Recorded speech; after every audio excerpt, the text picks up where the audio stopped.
Okay, everyone, now we're done with our whole lesson, and as we've learned from the beginning, the Great Depression was a time period where people were struggling so much financially. Families weren't able to provide for each other, so the divorce rate was extremely high during this time.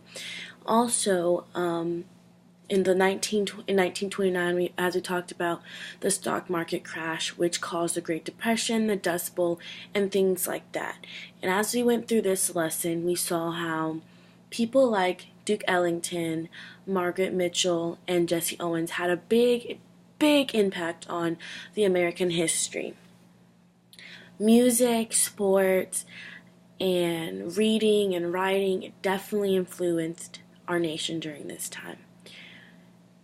If we reflect back onto our favorite things to do, we could see that these definitely are things that happened in the 1930s. People still loved to play sports, listen to the radio, listen to music, and go out and dance just to take their minds away from their lives during the Great Depression. It was a time where people couldn't find jobs and they didn't have money, but they made the best out of their living situation at the time. People would go and spend $3 for a book like Margaret Mitchell's book to read and to just see that, for example, in Margaret Mitchell's book, that the book was over a tragedy, which allowed people in the Great Depression to think, hey, if this character can overcome tragedy, then so can I. So things like this really influenced people during the Great Depression. Jesse Owens is another influence that we talked about, and he was the first African American to go to the Olympics, and he helped change the world and let people see that if we integrate teams, then we can become even better. And as we saw in our notes earlier, track and field was the only sport that actually integrated their teams, and that was because some colleges felt like if they had blacks on their team, they would even be better than what they were. So a lot of blacks were able to go to college on track and field scholarships, such as Jesse Owens. And during this time, we weren't sure if we were going to have the Olympics because we were struggling so much in America that we didn't know if we could afford to send athletes over to Germany, which is where the Olympics were held in 1936. And also this was a time during communism, so a lot of Americans were kind of scared to go over to Germany and be in the Olympics.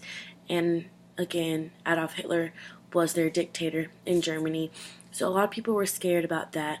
But Jesse Owens actually won 4 gold medals for America, and we continued to do great during that race. Jesse Owens placed in 4 different events, which is where he got his gold medals in 4 different events. And then lastly, Duke Ellington, he carried on the legacy of jazz music. It was very popular in the 1920s and 30s. It went into a little bit of the 40s, and Louis Armstrong was one of those people before him. And during the Harlem Renaissance, a lot of blacks would play jazz music to create their own type of style of music. And so Duke Ellington continued that, where he started off with a big band and then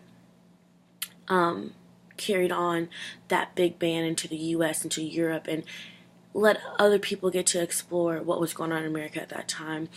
And even though, again, like we said, times are hard, people found a way to have fun.